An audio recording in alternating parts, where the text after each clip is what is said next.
Isang karangalan pa rin para sa amin na makalaro si Kong TV.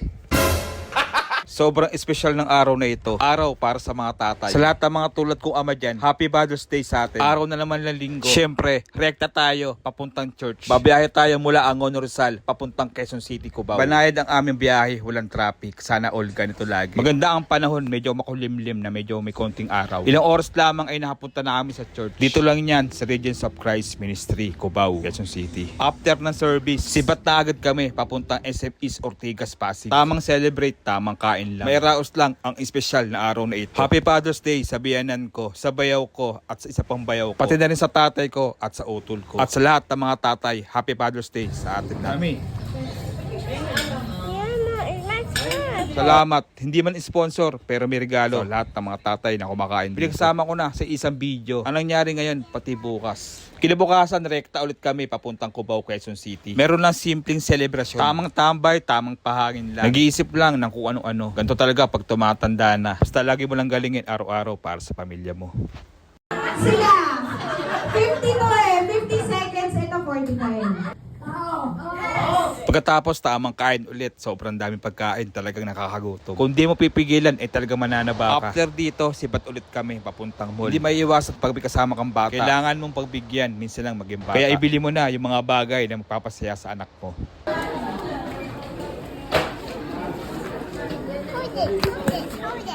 Pagkatapos dito, sipat na kami, pauwi ng Angono. Dahil walang laro ngayon, tamang jogging muna, tamang treadmill, tamang papawis. Kaya hanggang dito na lang, maraming salamat sa inyo.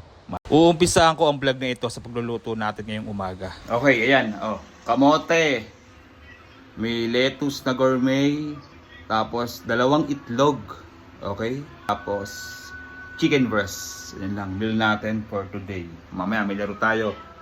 Gugutom na ako. Siyempre, gaya ng dati, excited pa rin kami umalis kada linggo. Ito yung araw na mag-church kami kasama ang mga pamilya. Siyempre ulit, mula Angono Rizal, papuntang Cubao, Quezon City. Ganito kalayo ang binabiyahe namin kada linggo papuntang church. Yung unang nakakaunawa, ano po talagang ibig sabihin ng kalayaan? Kasi Araw-araw pasasalamat kay Lord dahil araw-araw tayong ginigising at binibigyan ng pag-asa. Pag-asa na may vitamina. Vitamina nagbibigay sa iyo ng lakas para kaya mong kayanin ang bawat umaga. Uy, bars. After nito ay rumekta na kami papuntang Marikina, Ayala, Pilis. Para kumain ng tanghalian dahil mga kasama ko ay gutom na daw talaga. Dati nauubos ko yung ganyang karaming pagkain pero ngayon talagang hindi na kinakaya ng tiyan ko. Wow, diet. Mamaya pala ay milaro kami dahil medyo maaga-aga pa ay dumiretso muna kami sa loob ng mall para gumala at magpalipas ng oras. Makalipas na ilang oras ay rumekta na kami dito sa may King's Landing sa may Cainta, Rizal. Mabuti na yung maaga kaysa naman late. Kaya naisipan muna namin manood muna ng laban habang katabi muna namin si Kume.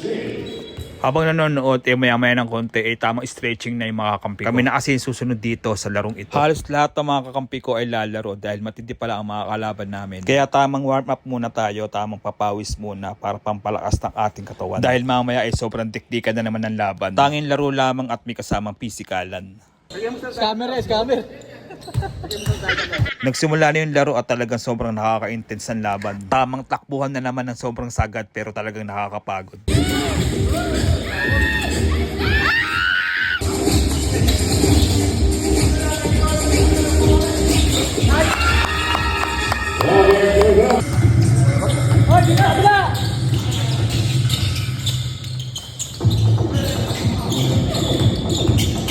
Pare, dalawa sa ilalim! Right side!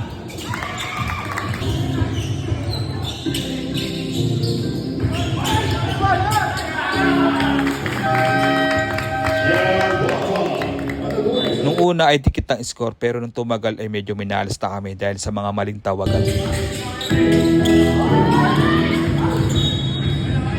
Pero tuloy lang ang laro mga par, humahabol naman kami at bumabawi. Pero iba talaga pag talagang dinapuan ka ng malas, lahat kayo ay damay-damay na.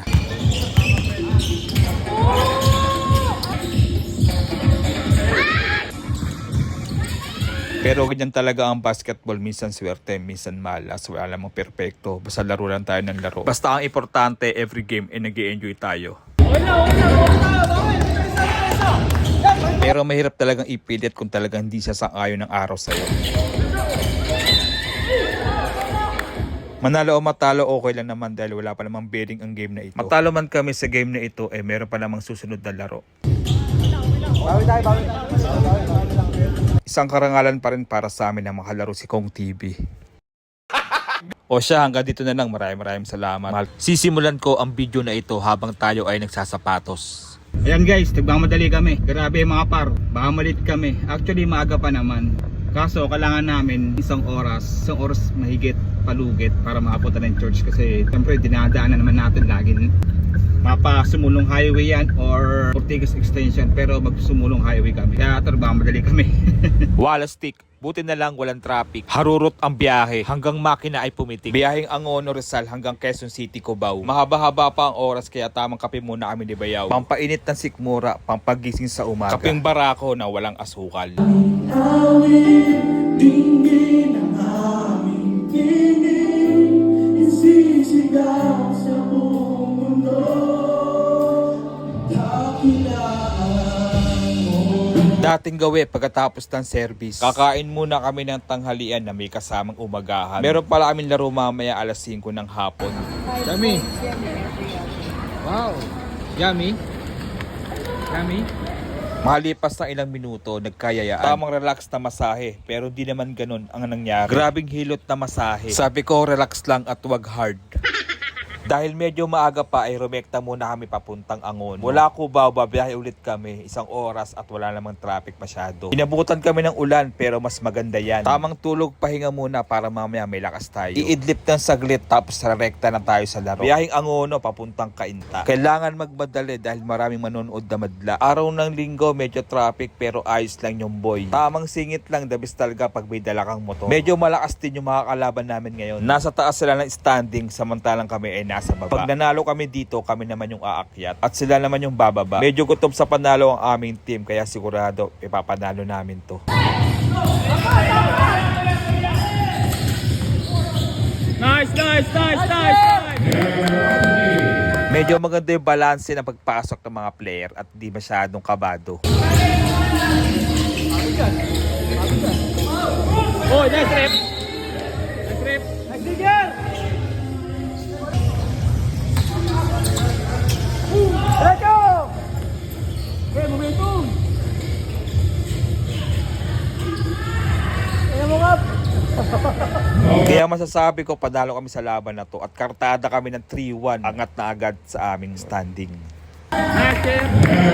Sa basketball, meron talaga natatalo, meron na nanalo. Pero sa pagkakataon na ito, kami ang panalo. Tamang appeal sa mga kalaban, tamang smile, tamang kinda. Ganyan tayo maglaro, dapat laging sports lang. Para kahit saan tayo magpunta, meron man sa ating makakilala. Hindi lilit ang mundo natin dahil napag-iwan tayo ng konting saya. Back to the ball game, pair of the game. Ang lakas mo talaga, Botoy Rivera. Good evening, everyone. Our Maya best player of the game from Team Off-Brand, Robert Rivera with 25.6 rebounds, 1 assist, 1 steal, and 1 block.